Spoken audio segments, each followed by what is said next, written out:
안녕하세요. 반갑습니다. 저는 인지과학자 김상균이라고 합니다.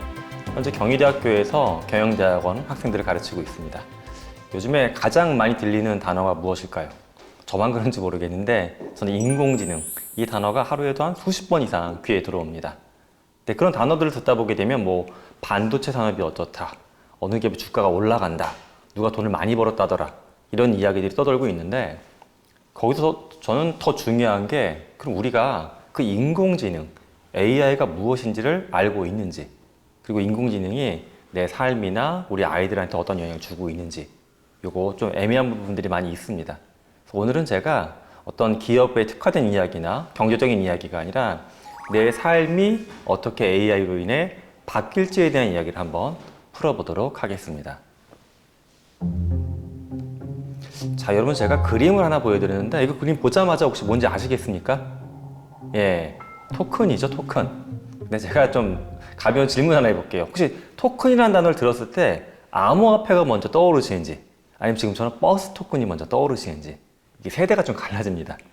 제가 학교에서 만나는 학생들은 버스 토큰 아예 몰라요. 20대 학생들은. 토큰 하면 당연히 암호화폐죠 교수님, 이 얘기부터 합니다. 근데 저도 그렇고 제 친구들도 토큰 하면 야, 당연히 버스지 얘기하죠. 저희 집에 실제 버스 토큰이 한 뭉치가 있더라고요. 근데 제가 몇 년 전에 제 아이가 고등학교 2학년이었을 때 그 토큰을 우연히 봤어요. 근데 진짜 농담 아니라 이 말 하는 겁니다. 아빠, 우리 집에 상품 통보가 있구나, 그러는 거예요. 보물처럼 되게 좋아하는 거예요, 이걸. 그래서 저 너무 어이가 없어 이렇게 보고 있었더니 동전을 만지작거리다가 이상한 거예요. 지금처럼 무슨 일반 버스, 시내버스 써 있으니까 이거 뭐예요? 라고 물어봅니다. 저는 제 아이가 저한테 장난치는 줄 알았어요. 아니, 토큰 어떻게 모를 수가 있어? 근데 들여다보다 보니까 모르겠더라고요. 왜냐하면 이 토큰이 우리가 쓰던 게 한 90년대 후반까지입니다. 근데 제 둘째 아이가 2001년생이거든요. 얘는 태어났을 때 이미 토큰이 안 쓰는 시대였어요. 자, 그래서 저한테 물어봐요. 근데 아빠 이거 어떻게 쓰는 겁니까? 제가 설명해 줬죠. 현찰 갖고 가서 버스 타기 전에 거기서 돈 주고 사. 그러면 잘 갖고 있다가 내릴 때 뒤에 이제 어떤 흔히 우리가 안내양이라고 하는 누나가 서 있었는데 그 누나한테 이렇게 내고 내리는 거였다. 안 믿어요, 얘가. 아빠가 설명하는데 왜 안 믿어 했더니 너무 비효율적이어가지고 그렇게 살아갔다라는 건 거짓말이야, 그러는 겁니다. 와, 다시 질문했어요, 제가. 그럼 너는, 아빠는 어떻게 버스를 탔을 것 같아? 라고 하니까 그때 스마트폰은 없었을 것 같고 카드 같은 거 띡 띡 이렇게 탔을 거라고 생각하더라고요. 근데 카드 띡띡 되는 거, 이것도 국내에 들어온 게 90년대 후반이거든요. 와, 저는 그 생각을 했습니다. 우리가 흔히 시대라는 말을 쓰고 세대라는 말을 쓰는데, 지금 우리 시대에는 여러 세대가 있는데 각 세대마다 자기가 경험한 기술, 그리고 무언가를 할 때 어떻게 이 기술을 쓸지에 대한 경험과 가장 주된 방법이 다 다르지 않나라는 거예요. 저는 지금도 버스를 탈 때 스마트폰이나 이렇게 카드로 태깅을 하긴 하는데, 사실 토큰이 있으면 토큰은 더 먼저 쓸 것 같아요. 근데 저희 아이한테는 그렇지가 않은 거죠. 그런데 과거로 한번 잠깐 돌아가 보시죠. 우리가 만약에 한 200년 전에 조선시대에 살고 있다고 하게 되면은, 저는 이제 평민이었던 것 같아요. 부모님들께 조사해 보니까는, 조상분들. 그러면 저나 저희 아이나 우리 부모님이나 3세대가 다 농사를 짓고 있을 겁니다. 그러면 그때 세 세대가 농사를 짓는 방법이 각자 다른 기술일까요? 같은 기술일까요? 제가 물어봤어요. 역사학자분들이나 이렇게 농업하시는 분들. 그런데 그분들이 똑같이 말합니다. 아유, 그때는 똑같았다고. 농업기술 발전이 거기서 거기였기 때문에 너희 아버지나 너나 너희 딸이나 다 똑같이 농사 지었으면 되는 거라고. 자, 요게 좀 흥미로운 포인트입니다. 우리가 과거에는 기술 발전이 워낙 더디다 보니까는 부모님이 쓰는 거나 내가 쓰는 거나 똑같았어요. 근데 지금은 세대별로, 심지어 우리는 그냥 젊은 층이라고 묶어갖고 퉁쳐버리는데, 그들도 보게 되면 무언가 할 때 누구는 앱으로 하게 되고, 누구는 카드로 하게 되고, 누구는 NFC로 하게 되고, 복잡한, 막 쪼개지기 시작했습니다. 자, 근데 이 끝단에 현재 서 있는 기술이 바로 AI가 아닐까 싶습니다. 그럼 저처럼 그래도 이 분야를 연구하고 좀 깊게 들여다보는 사람은 AI로 뭘 하는지 제가 하는 활동 속으로 잠깐만 들어가 보시죠. 자, 제가 저를 찍은 이미지입니다. 영상이에요. 안녕하세요. 김상균 교수입니다. 저는 인지과학을 중심으로 메타버스, 인공지능, 게이미피케이션 등을 연구하고 있습니다. 반갑습니다. 네, 제가 지금 AI 강의라는 거지만 이거 AI로 만든 거 아니에요. 그냥 제 목소리입니다. 제가 9초 정도의 분량이에요. 저 누구가 뭐 하는 사람입니다. 소개했죠. 자, 그러면 이제부터 좀 더 집중해서 들으시면서 말하는 제 입모양도 한번 봐주시면 좋겠습니다. Ciao, sono il prof Kim Sang Kim. Sto studiando la scienza cognitiva come metaverso, intelligenza artificiale e gamification. Piacere di conoscerti. 자, 이거 어느 나라 말일까요? 일단 외국어긴 한데 어떤 분들 이거 여행 갔을 때 특히 유럽 쪽 갔을 때 들어본 말투인데 예, 맞습니다. 이탈리아어입니다. 저는 이 중에 사실 한 단어밖에 몰라요. 메타베르소. 제가 연구하는 메타버스를 이탈리아어로 메타베르소라고 읽더라고요. 그러면 한 단어밖에 모르는데 어떻게 했을까? 세 번째까지 들려드린 다음에 그 비밀을 말씀드리겠습니다. Привіт, я професор Кім Санг Кім. Досліджую метавсесвіт, штучний інтелект, гейміфікацію та інші аспекти когнітивної науки. Радий зустрічі з вами. 자, 세 번째는 좀 더 낯선 언어일 거예요. 아마도 요즘에 이제 뉴스에 그 두 나라가 싸우고 있어가지고 가끔씩 소식이 들리니까, 좀 들었는데, 예. 러시아랑 싸우고 있는 우크라이나입니다. 우크라이나어. 저도 당연히 우크라이나어 모릅니다. 자, 그런데 제가 아까 소리도 들으시겠지만은 이 모양도 잘 보라고 말씀을 드렸죠. 내용을 이해 못 하시더라도 목소리 톤이 이탈리아어를 말하는 제 목소리랑 우크라이나어를 말하는 목소리가 한국어를 말하고 있는 제 목소리 톤과 같죠.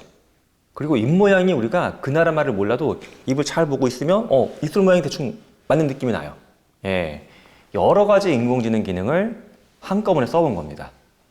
제가 우리나라 말로 말하는 거 여기서 글자를 뽑아내고요. 글자 뽑아낸 거 바탕으로 이제 번역을 한 거겠죠. 이탈리아어로.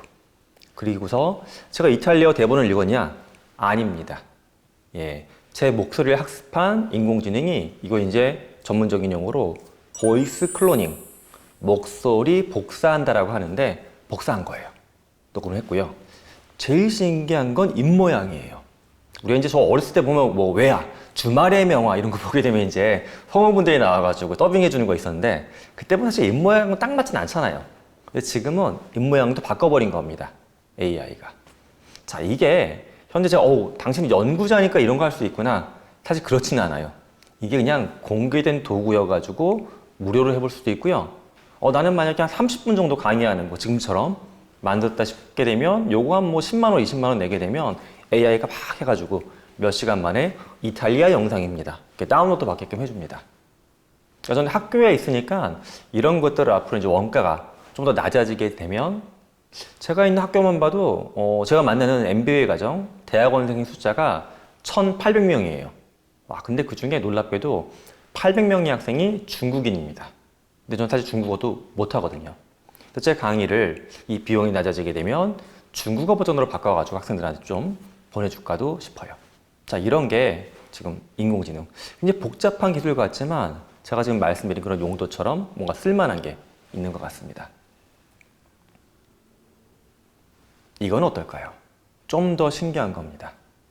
제가 여러 가지 작업을 하는 사람인데 썩 잘 쓰지는 못하지만 소설도 가끔씩 씁니다. 지금도 집필 중인 소설이 있는데 이게 한 30만 자 분량은 안 되고 한 15만 자 정도 돼요. 아주 이렇게 두꺼운 건 아니고 300페이지. 자, 그런데 제가 이제 또 좋아하는 작가 중에 전 추리소설, SF 이런 걸 좋아하거든요. 뭐 코난 도일 작품들, 셜록 홈즈 이런 것들. 근데 이런 상상을 해보죠. 내가 소설 같은 거 읽다 보게 되면은 이 소설은 글자만 있는 거잖아요.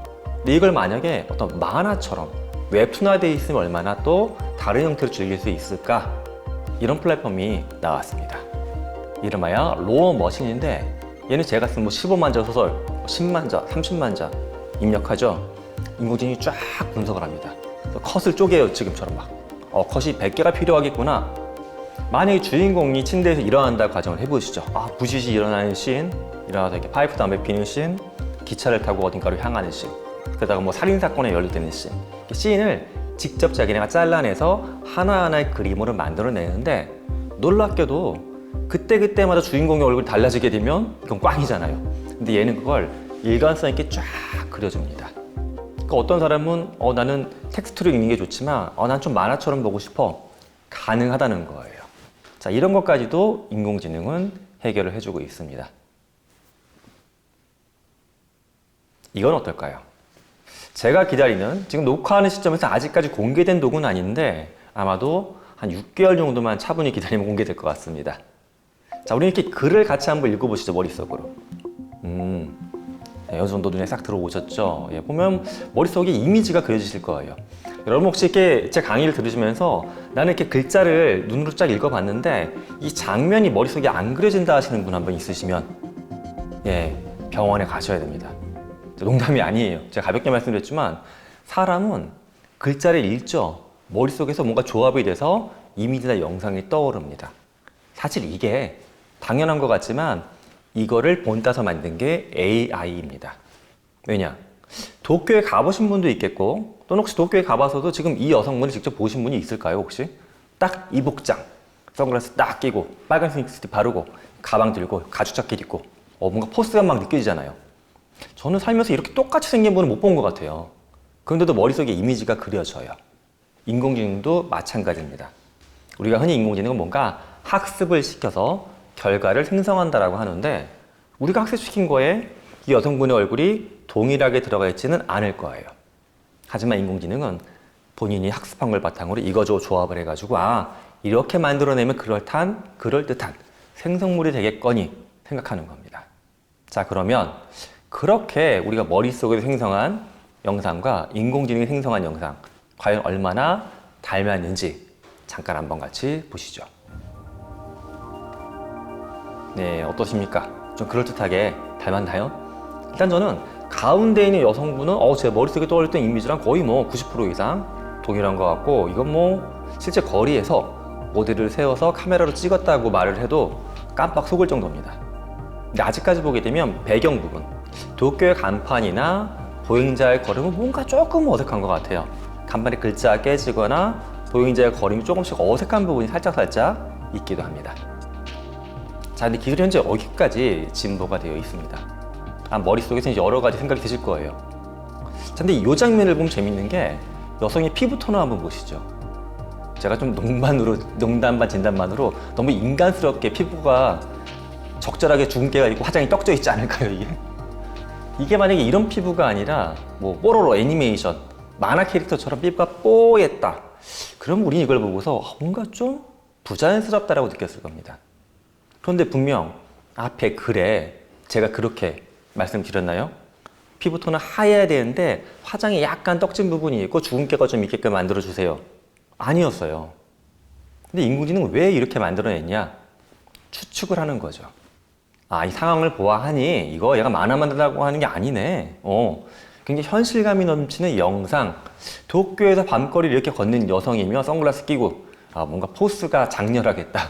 그러면서도 인간스럽게 화장도 있지만 또 약간 피부적인 결함도 있어야지만 타당하지 않을까라고 얘가 생각을 한 겁니다. 저는 이게 현재 좀 무서울 정도로 놀라운 기술이 아닐까 생각합니다. 자, 혹시 영상을 보시는 분들 중에 나는 이런 영화를 촬영하거나 드라마를 만드는 분야에서 일을 하신다. 두 가지 감정이 드실 것 같아요. 실제 이게 미국에서는 일부 PD분들이 테스트 삼아 쓰고 있는데 두 가지 얘기를 하고 계십니다. 한쪽 집단에서는 이거 해보니까 내가 한 3개월, 4개월 동안 막 드론 띄우고 난리를 쳐갖고 만들 영상인데 한두 시간 만에 만들어내니까 놀라울 정도로 편하다. 머릿속에 있는 걸 그대로 그려낼 수 있어가지고 수많은 스태프들하고 지지볶으면서 막 싸우고 이럴 거 없으니까 또 심적으로도 좋았다. 근데 또 반대 의견도 굉장히 많습니다. 나는 이런 업을 원래 하던 사람입니다. 오프라인에서. 장소를 섭외하고 모델을 세우고 동선을 잡아주는 내 역할이 사라지는 거 아닌가요? 또 아까 그 감독도 이런 비슷한 이야기를 하기도 해요. 한편으로 생각을 해봤더니 근데 내 작업이 단순해지긴 하는데 뭔가 재미가 없어진다. 이거 그래도 몇백 명이 뭉쳐가지고 이렇게 밤도 새고 좀 싸우기도 하면서 만들어가는 게 이런 어떤 작품인데 그런 맛은 전혀 안 느껴집니다. 라고 말을 하고 있어요. 즉 AI라고 하게 되면 우리가 흔히 주로 많이 봤던 것들은 어떤 하나의 그림을 만들어내거나 학교에서 뭔가 질문하게 되면 답변 주는 거. 나의 생활하고 밀접하게는 아직까지 안 들어온 것 같아. 하실 수가 있는데 사실 생각보다 기술 수준도 굉장히 높고요. 다양한 쪽으로 문어발처럼 쭉쭉 스며들고 있습니다. 그럼 정말 그 다양한 쪽으로 스며들고 있는 게 내 가정에도 들어올 수 있을까? 예, 불과 몇 달 전에 스탠퍼드 대학하고 구글의 연구팀이 발표한 모바일 알로하라고 하는 로봇입니다. 아직 뭐 가정에서 구매할 정도 수준은 제가 봤을 땐 아니에요. 하지만 굳이 원하시면 지금도 구매는 가능합니다. 좀 비싸요. 4,200만 원 정도. 그러니까 당연히 이 모양새가 좀 더 인간 친화적으로 바뀔 것이고 가격도 많이 내려가겠죠. 자, 우리가 지금 집에서 하고 있는 대부분 활동이죠. 반려동물 이렇게 봐주고 빨래도 하고 분리수거도 하고 뭐 냉장고에서 물건 꺼내갖고 뭐 음식 차리기도 하고 이런 것들을 인공지능 근데 인공지능이 아니지 않습니까? 이거 로봇이지 않습니까? 예, 맞아요. 근데 그냥 로봇이 아니라 인공지능이 머리 역할을 해주는 로봇이기 때문에 이 작업이 되는 겁니다. 그러니까 이 기계나 전자적인 부분은 사실 몇 년 정도 기술과 크게 차이는 없어요.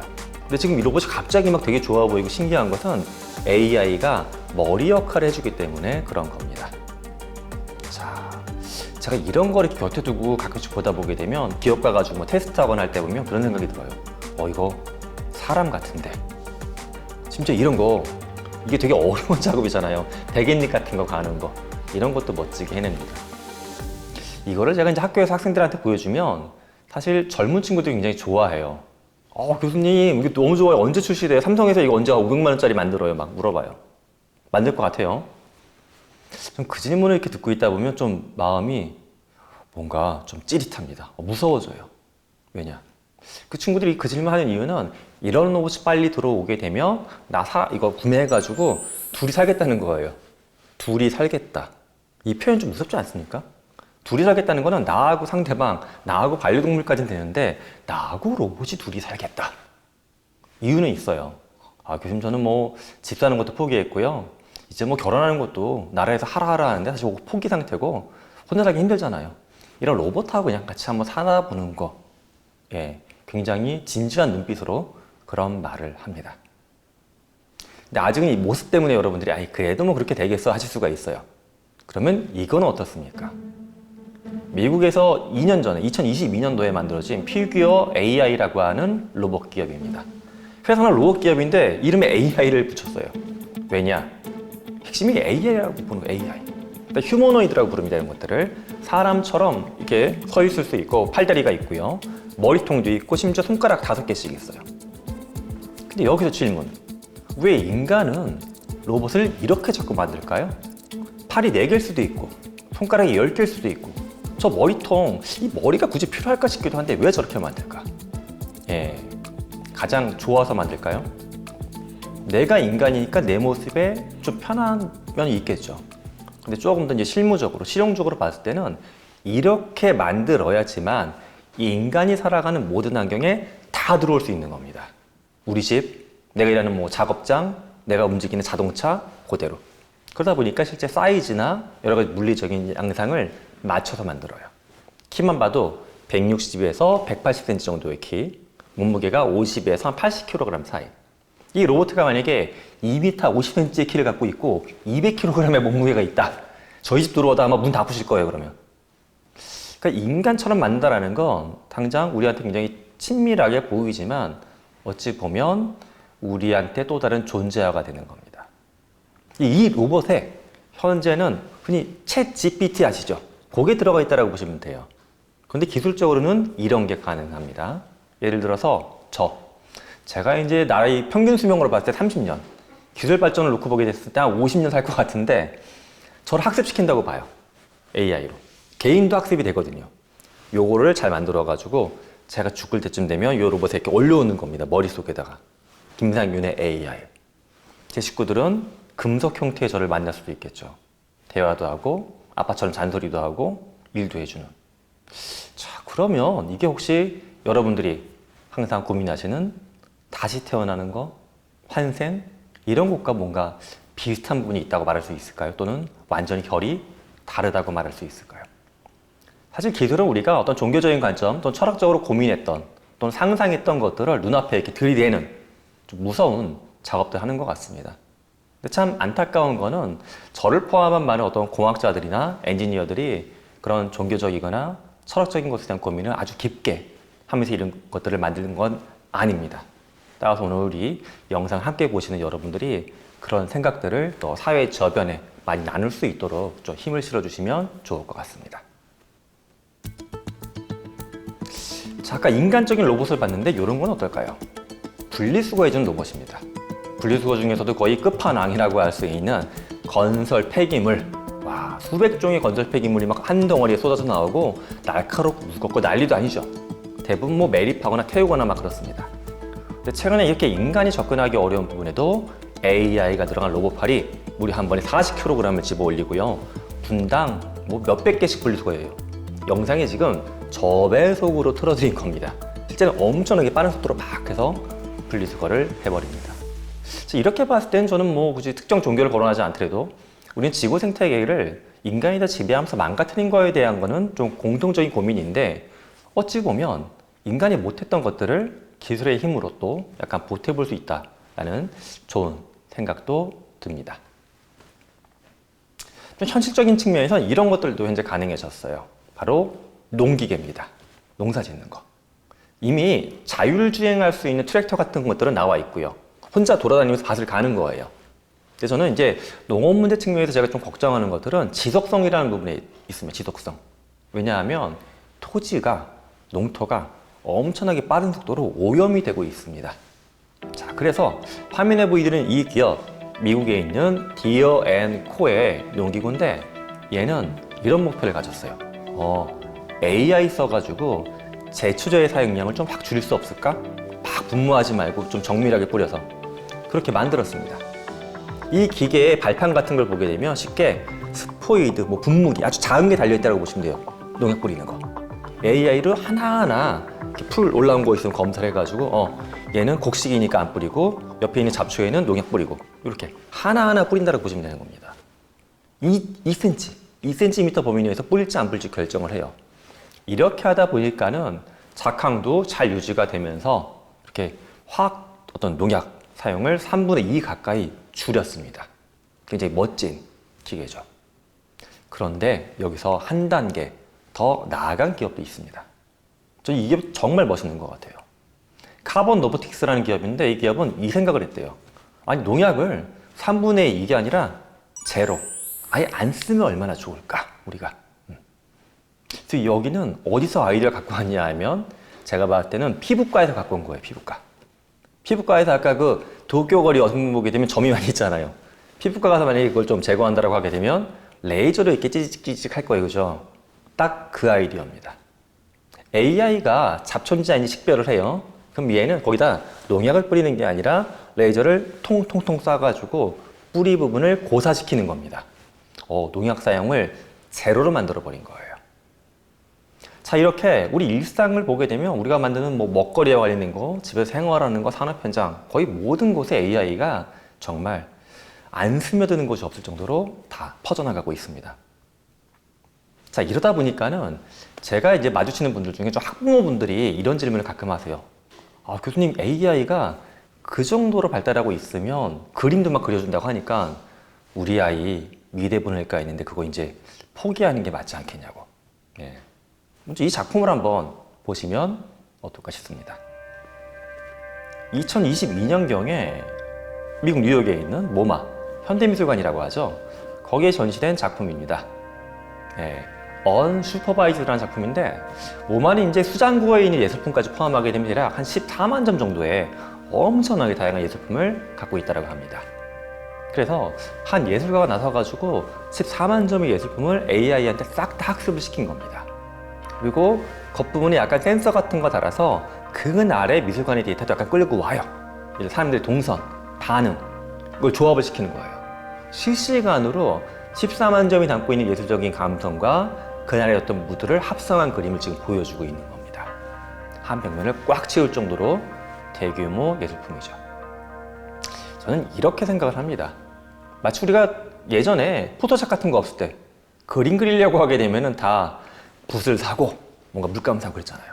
근데 요즘 아이들은 그림 그릴 때 보게 되면 뭐 포토샵을 쓰거나 태블릿으로 손가락으로 펜으로 막 그리잖아요.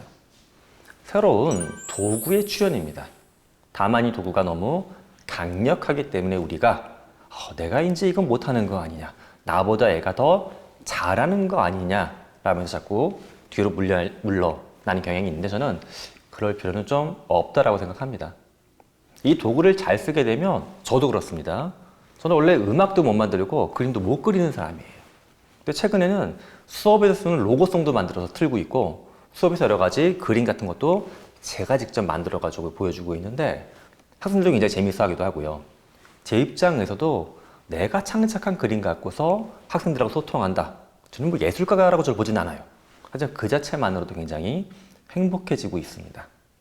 그래서 이제 저는 이거를 예술가를 어떤 절멸시키는 그런 수단이 아니라 예술을 저와 같은 일반인들한테까지 대중화 시킬 수 있는 그런 새로운 도구가 아닐까 이렇게 받아들이면 좋겠습니다. 자, 좀 더 이제 현실적인 이야기로 다가가 보겠습니다. 이 상황에서 우리가 가장 걱정하는 건 뭐냐? 뭐 미술품, 뭐 아까 분리수거 다 좋아. 좋은데 내 일자리가 교수님 사라지는 겁니까? 남아있는 겁니까? 이거 질문들 많이 하세요. 근데 좀 극단적인 이야기를 많이 하세요. 어떤 분들은 모든 직업이 싹 다 사라지고 대표적인 미국 사업가 일론 머스크가 그 주장을 합니다. 인간은 먼 훗날 노동에서 완전히 해방 또는 밀려나서 노동하지 않는 거냐? 그건 아니고 취미로. 나 예전처럼 내가 직접 보고서 써보고 싶어. 보고 쓴다는 거예요. 그게 이제 일론 머스크가 갖고 있는 세계관이고요. 한쪽에서는 야, 사람이 하는 일이 그렇게 쉽게 안 바뀐다. 지금 잠깐 버블 또는 그냥 약간 냄비처럼 막 들끓어 오르는 것뿐이지 그렇게 안 바뀌어. 라고 주장하는 분들이 계세요. 제 생각은 어떨까? 저는 좀 이렇게 생각을 합니다. 그 생각을 들어가기 전에 퀴즈부터 한번 내볼게요. 제가 최근에 발표한 책에도 담은 퀴즈인데요.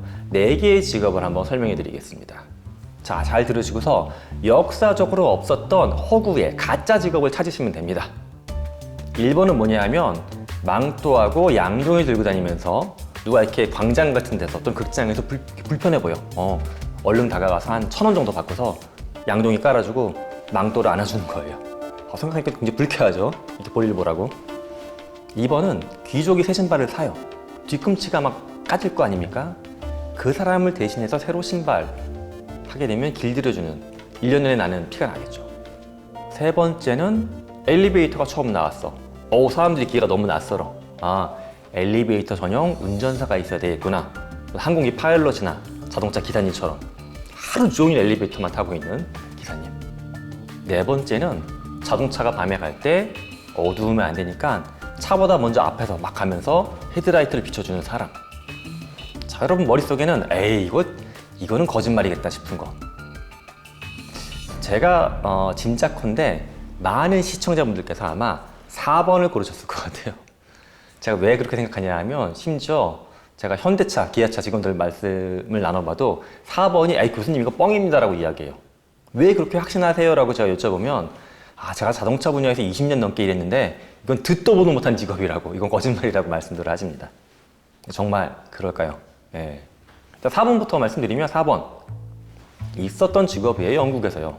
19세기에. 자동차가 처음에 나왔는데 어떻게 사람이 헤드라이트를 비춰줄까? 자동차가 천천히 갔거든요. 왜냐? 마차, 마부, 사람들이 막 항의하고 난리가 나니까 자동차 천천히 가는 걸로 합시다. 밤하고 낮이 약간 속도가 달랐는데 평균적으로 시속 한 4km 정도였어요. 4km의 속도면 직장인들이 점심시간 때 식당을 향해 걸어가는 속도가 제가 측정해보면 시속 6km는 돼요. 굉장히 천천히 갔던 자동차니까 밤이 되면 헤드라이트에 비춰주고 사람이 갔어요. 실제 이렇게 있었던 직업이고요. 일본 같은 경우도 실제 영국, 그다음 프랑스 몇몇 국가에서 횡행했던 직업입니다. 자, 2, 3번은 어떨까요, 그러면? 2, 3번은 정말 많은 유럽 국가에서 있었던 직업이에요. 특히 엘리베이터 같은 경우는 처음엔 엘리베이터가 줄 베른의 소설 작품에 등장하고 있는 하나의 SF적인 상상물이었는데 편집장이 보고 기겁을 했대요. 아무리 줄 베른 막 대단한 작가지만 이렇게 말도 안 되는 물건을 상상해가지고 어떻게 그랬었지? 이거 책으로 못 내. 이랬다는 이야기도 있습니다. 즉 지금 우리는 이게 말도 안 되는 상황이라고 보지만 그 당시엔 그게 타당했던 겁니다. 근데 제가 지금 말씀드리는 그 당시가 5,000년, 1만 년 전이냐? 아니죠. 한두 세기 전에 있었던 일입니다. 저는 이런 걸 놓고 봤을 때 우리가 굉장히 내가 살아왔던 30년, 40년의 시간을 놓고서 너무 먼 미래까지다 예측하고 확신하지 않나 하는 생각이 듭니다. 저는 그래서 앞서 제가 VS로 보여드렸던 두 가지 경로 중에 이렇게 이야기해보고 싶어요. 제가 생각하는 직업에 대한 관점은 많은 것들이 뭐 다 사라지거나 유지되는 게 아니라 바뀌지 않을까 하는 겁니다. 예를 들어서 의사라는 직업을 가정해 보시죠. 의사라는 직업도 많은 부모님들이 저한테 이 질문 물어봐요. 우리 아이가 지금 10살인데 20년 준비해서 의사 되는 플랜 어떻게 보시냐고. 실제 이게 강남 3구의 학부모님들이 많이 물어보는 질문이에요. 진짜 평균 연령이 딱 10살. 초등학교 3학년? 4학년 그때예요. 왜 20년짜리 플랜이라고 제가 주장하냐 하면 이 친구가 그럼 대학교 가고 의대 마치고 개원할 때까지 20년 걸리는 거예요. 어마어마한 계획을 짜고 있는 분이죠. 이분이 걱정하는 그거예요. 의사를 로봇이나 AI가 대체할까요 말까요? 제 생각은 완전히 대체하지는 못하지만 지금 의사가 하는 역할은 상당히 달라질 수밖에 없다라는 겁니다. 이 이야기를 조금 더 한번 풀어보도록 하겠습니다. 일단 현재 통계청의 직업 분류를 보게 되면요. 앞부분에 크게 분류된 직업이 1000개, 그 다음 단계 한 10,000개가 떠요. 이게 지금 많은 학자들이 이 중에 뭐 40%가 어떻게 사라진다, 뭐 3억 개의 일자리가 없어진다 주장을 하는데 저는 그 수치를 정량화시키는 건 거의 무의미, 불가능하다라고 봅니다. 하지만 그 중에 많이 사라질 것 같은 느낌은 들어요. 예를 들어 이런 거죠. 저도 최근에 어떤 전자제품을 구매했는데 기능이 사고서 한 달 나서 보니까 고장났더라고요. 그래서 콜센터 전화했는데 주말이니까 전화를 안 받아요. 그러면 챗봇을 키는 거죠. 챗봇을 키게 되면 자동으로 상담을 해줍니다. 이렇게 해서 문제를 해결할 수가 있거든요. 자, 그러면 지금 전화 받아가지고 고객한테 전자제품 기능을 설명해 주던 사람 일자리, 어떤 그 직군 다 사라지겠죠. 이런 것들은 앞으로도 계속 발생할 수밖에 없습니다. 사실 여러분의 삶에서도 이런 게 몇 번 있었습니다. 자, 혹시 집에 나이 드신 어르신들 계시면 이거 한번 여쭤보세요. 옛날에 전화 걸면 어떻게 됐었는지. 스마트폰 말고 이렇게 돌려서 하는 다이얼 전화. 그 다이얼 전화가 국내에 처음 들어왔을 때 우리는 어떻게 했냐 하면 전화 걸면 바로 상대방이 여보세요. 아닙니다. 중간에 교환원이 받았어요. 우리나라에 교환원이 근무했던 기간이 1900년대 초반부터 1970년대까지 한 70년 가까이 근무했어요. 근데 그 직업, 지금 전화 교환원 그런 직군 아예 없어요. 그죠? 당시에는 꽤 유망한 직업으로 각광받던 직업이었습니다. 그러면 어떻게 되냐? 모든 직업, 일부는 사라지겠지만 나머지 직업은 그럼 그대로 유지가 되는 겁니까? 아닙니다. 바뀝니다. 예를 들어 의사를 놓고 보게 되면 저도 지금 저희 학생하고 연구하고 있는 것 중에 이런 게 있어요. 어떤 영상과 관련된 진단 자료들, 이걸 AI로 분석해서 더 정밀하고 더 빠르게 병을 알려주는 것들. 자, 그럼 AI가 판독해주니까 의사가 사라지는 거냐? 그건 아니겠죠. 지금 만약에 판독 작업을 대형 병원에서 10명의 의사가 한다라고 봤을 때 판독 기술이 AI가 일부 도와주게 되면 한 2명이나 3명이 해주는 쪽으로 줄어들겠죠. 또는 기존에는 의대에서 이런 AI 판독 도구를 안 배웠을 거예요. 하지만 만약에 제가 만든 도구가 아주 좋게 잘 결과가 나오게 되면 뭐 의대 과정 중에 이런 도구를 실습하는 것도 들어올 수가 있겠죠. 즉 바뀌게 된다는 겁니다. 이 바뀌는 과정에서 그 직업이 갖고 있는 사회적인 어떤 위상, 뭐 경제적인 소득 수준 많은 것들이 다 영향을 조금씩은 받으리라고 봅니다. 여기에 집중하시면 안 될 것 같아요. 뭐냐 하면 일거리랑 일자리란 개념이 있습니다. 제가 지금까지 말씀드렸던 뭐 전화 교환원, 헤드라이트 비춰주는 사람, 의사, 일자리죠. 일자리. 미래에는 저는 이렇게 된다고 예상합니다. 저만 봐도 보게 되면 학교에서 학생들도 가르치지만 뭐 소설도 쓰고 외부 강의도 하고 방송 기획도 하고 다양한 일들을 뛰어다니면서 해요. 직업이 뭡니까? 교수기는 교수예요. 하지만 여러 일거리에 관여되고 있죠. 자, 미래에 우리가 해야 될 것은 나는 의사니까 환자만 진찰한다. 아닐 수도 있다는 거예요. AI를 통해서 실제 환자를 만나서 하는 일들을 하루 8시간이 아니라 4시간 만에 끝나게 돼. 그럼 나머지 4시간은 무엇을 할 것이냐? 꼭 일을 하시라는 말씀은 아닙니다. 하지만 그 시간에 앞서 보여드렸던 언슈퍼바이저와 같은 그런 작품처럼 내가 예술 활동할 수도 있고 나는 또 만약에 어디 가서 봉사하고 싶다. 봉사할 수도 있고 다양한 일거리를 향해 나아갈 수 있다는 겁니다. 또 한 가지 직업에서 나타나는 현상은 리더십에 대한 이슈일 것 같아요. 리더십. 지금 여러분들은 어떤 사회에서 역할을 할 때 본인이 리더 또는 대칭되는 개념인 팔로워, 예를 들어 뭐 팀장, 팀원 중에 어느 위치라고 스스로를 바라보십니까? 참 제가 직원들, 구성원들 만나보게 되면 신기하게도 나 리더예라고 말하는 분이 굉장히 드물어요. 아니 직급이 과장님이신데 팀장님이신데 부장님이신데 왜 리더가 아닙니까? 물어보면 에이 교수님 그래서 제가 결정할 수 있는 것도 별로 없고요. 직원들도 몇 명 안 돼요. 제가 무슨 뭐 리더입니까? 그냥 리더는 저 위에 있는 C레벨 임원들이고 저는 그냥 팔로워. 그런데 저는 이 관점이 바뀔 것 같아요. 최근에 이제 신입사원들, 기업에서 신입사원들 뽑게 되면은 뭐부터 가르치냐 하면 AI 교육부터 많이 해요. 근데 그때 보면 이런 걸 가르치는 겁니다. 당신은 이제 갓 들어온 신입사원이지만 당신은 이 도구도 쓸 수 있고 이 도구도 쓸 수 있고 이 데이터도 만질 수 있고 이것도 해볼 수가 있고 실제 사람을 데리고 일하는 건 아니지만 수많은 AI 도구를 가지고서 많은 데이터, 다양한 일을 건드려 볼 수 있다. 전 그게 리더가 아닌가 싶어요. 꼭 내가 리딩하는 대상이 사람이 아닐지라도 내가 도구를 써가지고 리더처럼 높고 큰 목표를 향해 나아갈 수 있다. 그 자체가 리더가 아닌가 생각합니다. 그래서 미래의 인간은 저는 직장 내에서건 직장 밖에서건 AI를 통해서 각자 리더의 길로 나아가지 않을까 바라봅니다. 또 하나의 변화는 저는 이 포인트에 있어요. 바로 수명입니다. 제가 이제 오늘 AI 말씀드렸던 것 중에 의학, 의사 얘기도 살짝 드렸는데 미국 같은 경우에 최근 연구들을 보게 되면요.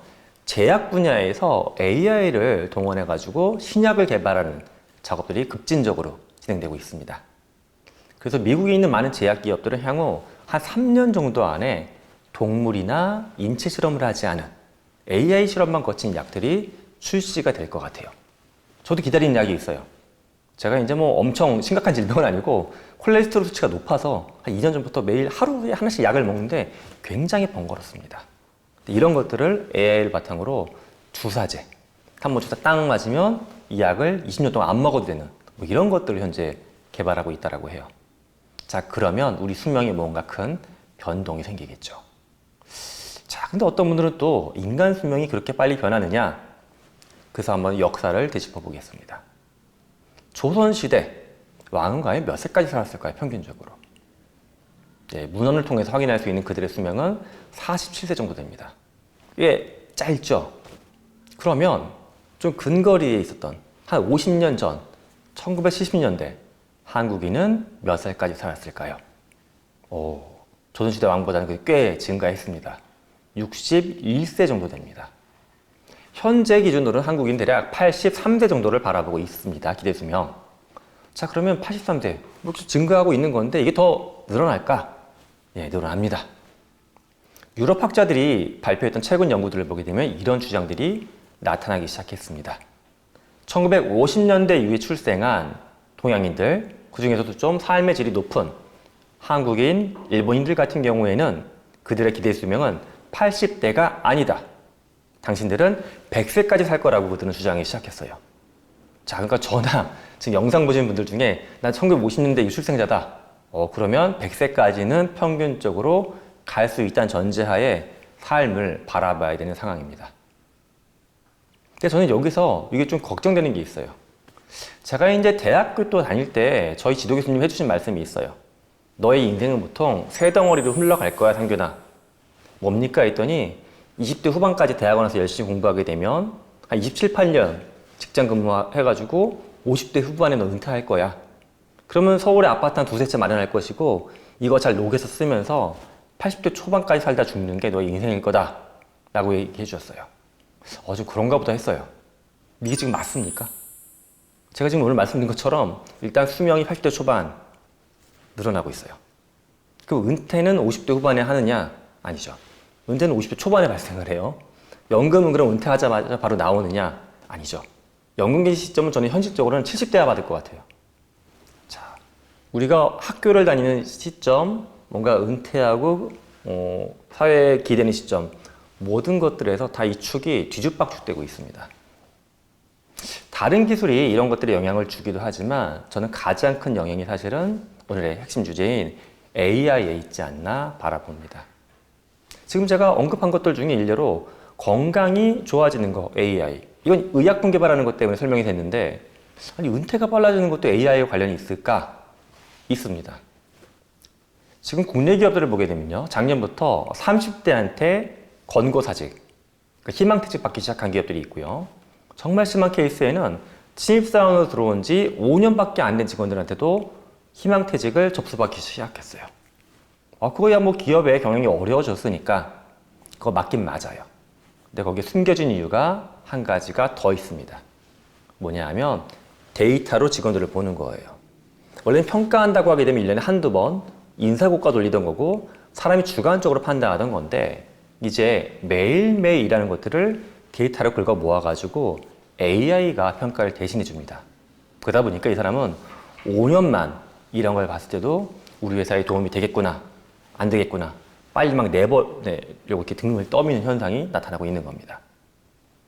즉 AI라고 하는 고도화된 인간을 닮은 지능의 어떤 기계가 우리가 하는 일만 좀 도와주는 걸 넘어서 수명도 증가시키고 은퇴도 빨리 앞당기고 있고 다양한 쪽에 영향을 주고 있습니다.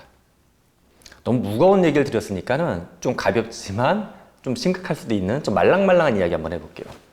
자, 그럼 AI가 이렇게 고도로 발전하면 우리는 마치 영화에서 봤던 영화 허에서 나갔던 것처럼 AI하고 인간다운 교감을 나누면서 사랑에 빠지는 것도 가능할까? 어떨 것 같으세요?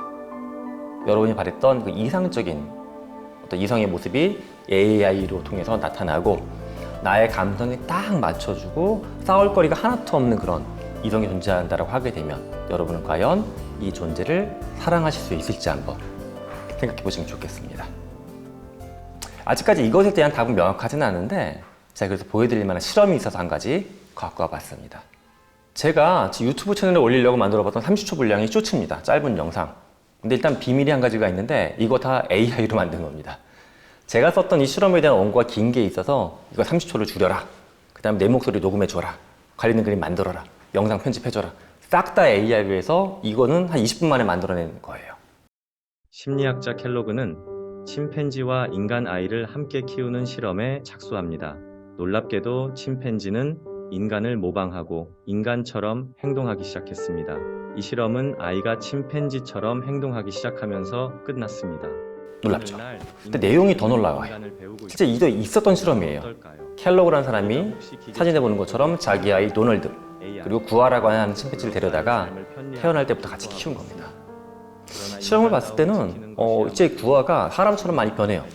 단어도 뭔가 구별하는 것 같고 어떤 사회적인 관계를 인식하면서 자기 거라고 막 뺏지도 않고 서로 양보하기도 하고 잘 지냅니다. 놀라운 건 켈로그의 아이인 도널드가 가끔씩 침팬지처럼 행동하기 시작하는 거예요. 즉 우리가 누군가하고 관계를 맺는다는 것은 그거를 도구처럼 활용하고 도구가 나를 맞춰주는 것도 있겠지만 반대로 내가 그 도구처럼 변해갈 수도 있다는 겁니다. 인간이 AI하고 사랑에 빠질 수 있을까? 그럴 수도 있을 것 같아요. 왜냐? 이 AI는 나한테 너무 잘 맞춰주니까. 하지만 사랑에 빠지는 과정에서 제가 걱정하는 것은 이거예요. 사랑에 빠진다는 것은 이 구아랑 도널드처럼 내가 얘를 닮아가는 과정이거든요. 그렇다면 언젠가 우리는 마치 AI나 로봇화되는 인간을 마주해야 할지도 모른다는 겁니다. 과연 우리가 AI를 만든 이유가 AI 같은 인간을 만나고 싶어서 또는 로봇 같은 인간을 만나고 싶어서 저는 아닐 거라고 봅니다. 그래서 역설적이게도 AI 시대 때 우리가 아직 결정하지 못한 것, 가장 답하지 못한 질문은 뭐냐 하면 인간은 AI를 도대체 왜 만들었냐는 질문입니다. 아마 이 질문에 대한 답은 오늘 시청을 하시는 분들이 이 종교적인 관점에서도 이 사회에 많이 전파해 주실 부분이 아닌가 생각을 합니다. 제가 오늘 준비한 이야기는 여기까지였습니다.